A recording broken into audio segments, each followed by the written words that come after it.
ऋण, शत्रु और रोग को समाप्त कर देना चाहिए।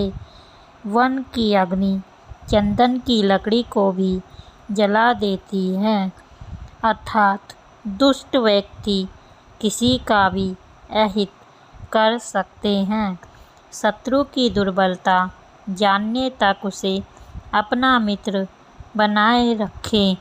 एक ही देश के दो शत्रु परस्पर मित्र होते हैं। आपातकाल में स्नेह करने वाला ही मित्र होता है। मित्र के संग्रह से बल प्राप्त होता है।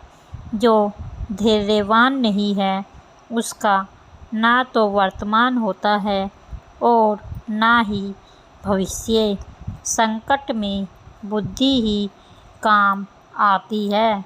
लोहे को लोहे से ही काटना चाहिए।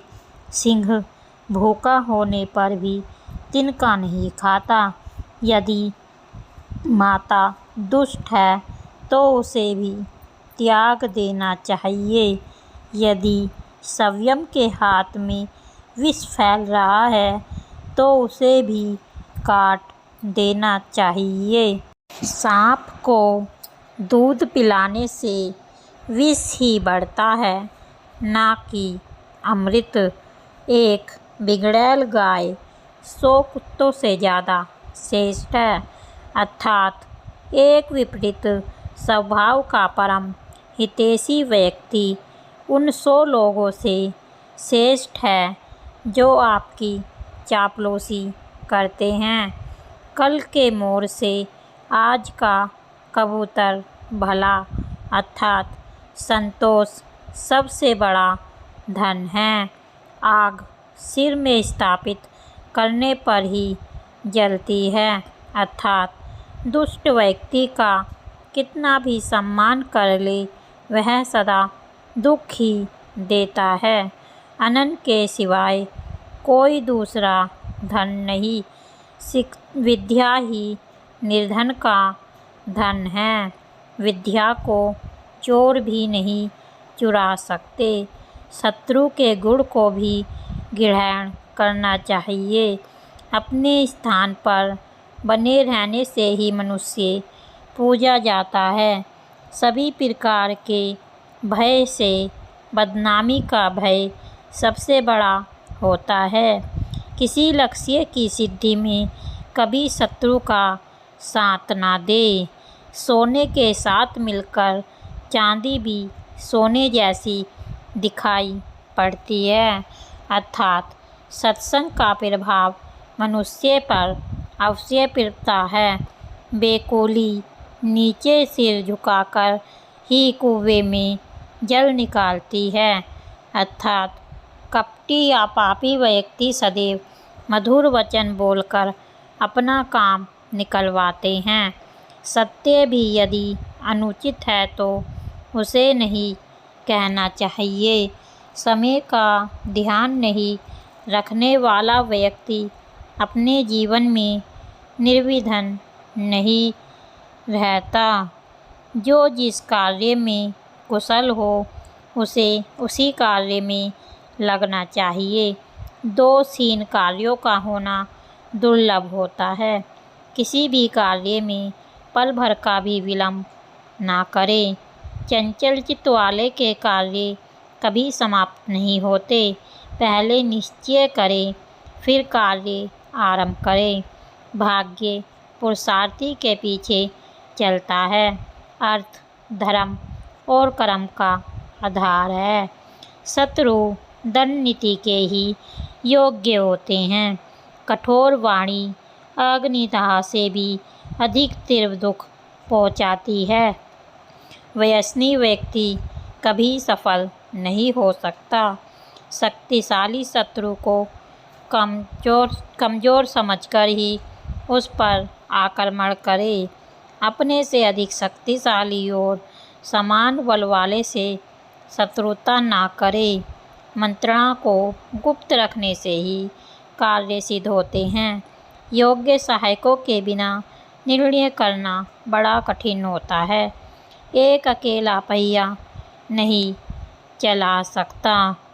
अवनीत स्वामी के होने से तो स्वामी का न होना ही अच्छा है। जिसकी आत्मा संयमित होती है वही आत्म विजय होता है। स्वभाव का अतिक्रमण अत्यंत कठिन है। धूर्त व्यक्ति अपने स्वार्थ के लिए दूसरों की सेवा करते हैं। कल की 1000 कौड़ियों से आज की 1 कौड़ी भली।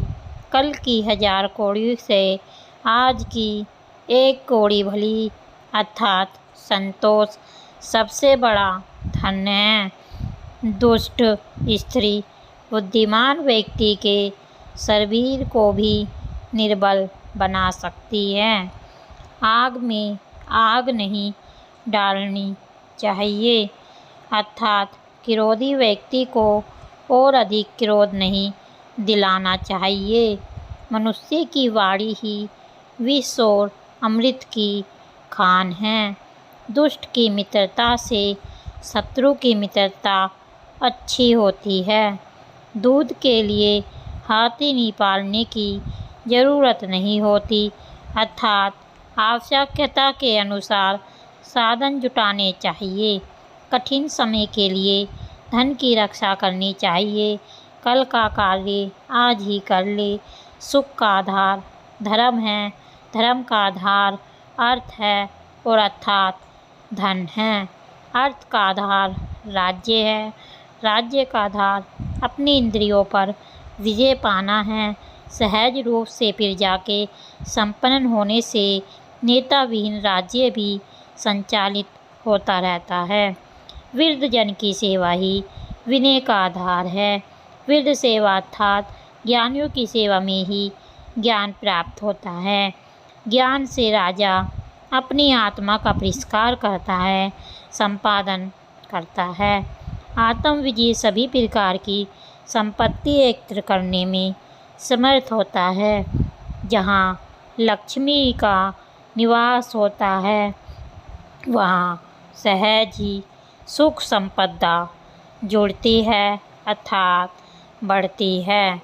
इंद्रियों पर विजय का आधार विनम्रता है। प्रकृति का कोप सभी कोपों से बड़ा होता है।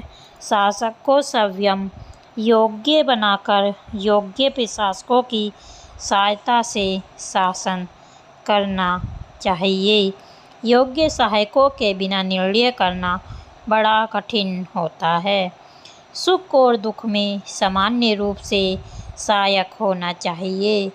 स्वाभिमानी व्यक्ति प्रतिकूल विचारों को सम्मुख रखकर दूसरों पर विचार करें। अवनीति व्यक्ति को स्नेही होने पर भी मंत्रणा में नहीं रखना चाहिए। ज्ञानी और छल कपट रहित शुद्ध मन वाले व्यक्ति को ही मंत्री बनाइए। समस्त कार्य पूर्व मंत्रणा से करने चाहिए। विचार अथवा मंत्रणा को गुप्त न रखने पर कार्य नष्ट हो जाता है। लापरवाही अथवा आलस्य से भेद खुल जाता है। सभी मार्गों से मंत्रणा की रक्षा करनी चाहिए। मंत्रणा की संपत्ति से ही राज्य का विकास होता है। मंत्रणा की गोपनीयता को सर्वोत्तम माना गया है। भविष्य के अंधकार में छिपे कार्य के लिए श्रेष्ठ मंत्रणा दीपक के समान प्रकाश देने वाली है। मंत्रणा के समय कर्तव्य पालन में कभी ईर्ष्या नहीं करनी चाहिए। मंत्रणा को आँखों से शत्रु के छिद्रों अर्थात उनकी कमजोरियों को देखा परखा जाता है। राजा, गुप्तचर और मंत्री तीनों का एक ही मत किसी भी मंत्रणा की सफलता है। कार्य अकार्य के तत्वदर्शी ही मंत्री होने चाहिए। कानों में पड़ने से तीसरे व्यक्ति को पता पड़ने से मंत्रणा का भेद खुल जाता है। आलसी राजा अप्राप्त लाभ को प्राप्त नहीं करता। आलसी राजा प्राप्त वस्तु की रक्षा करने में असमर्थ होता है। आलसी राजा अपने विवेक की रक्षा नहीं कर सकता। आलसी राजा की प्रशंसा उसके सेवक भी नहीं करते। शक्तिशाली राजा लाभ को प्राप्त करने का प्रदान करता है। राज्य तंत्र को ही नीति शास्त्र कहते हैं। राज्य तंत्र से संबंधित घरेलू और बाह्य दोनों कर्तव्यों को राजतंत्र का अंग कहा जाता है। राज्य नीति का संबंध केवल अपने राज्य को समृद्धि प्रदान करने वाले मामलों से होता है। निर्बल राजा को तत्काल संधि करनी चाहिए। तत्काल राज्यों से संधियां तथा पारस्परिक व्यवहार का आदान प्रदान और संबंध विच्छेद आदि का निर्वाह मंत्रिमंडल करता है। राज्य को नीतिशास्त्र के अनुसार चलना चाहिए। निकट के राज्य स्वभाव से शत्रु हो जाते हैं। किसी विशेष प्रयोजन के लिए ही शत्रु मित्र बनता है। अर्थात दूसरे राष्ट्र से संबंध नीति का परिपालन मंत्रिमंडल का कार्य है। दुर्बल के साथ संधि ना करें। ठंडा लोहा लोहे से नहीं जुड़ता। संधि करने वालों में तेज ही संधि का हेतु होता है। शत्रु के प्रयत्नों की समीक्षा करते रहना चाहिए। बलवान से युद्ध करना हाथियों से पैदल सेना को लड़ाने के समान है। कच्चा पात्र कच्चे पात्र से टकराकर टूट जाता है। संधि और एकता होने पर भी सतर्क रहे। शत्रु से अपने राज्य की पूर्ण रक्षा करें। शक्तिहीन को बलवान का आश्रय लेना चाहिए। दुर्बल के आश्रय से दुख ही होता है। अग्नि के समान तेजस्वी जानकर ही किसी का सहारा लेना चाहिए। राजा के प्रतिकूल आचरण नहीं करना चाहिए। व्यक्ति को ऊट पटांग अथवा गंवार वेशभूषा धारण नहीं करनी चाहिए। देवता के चरित्र का अनुकरण नहीं करना चाहिए।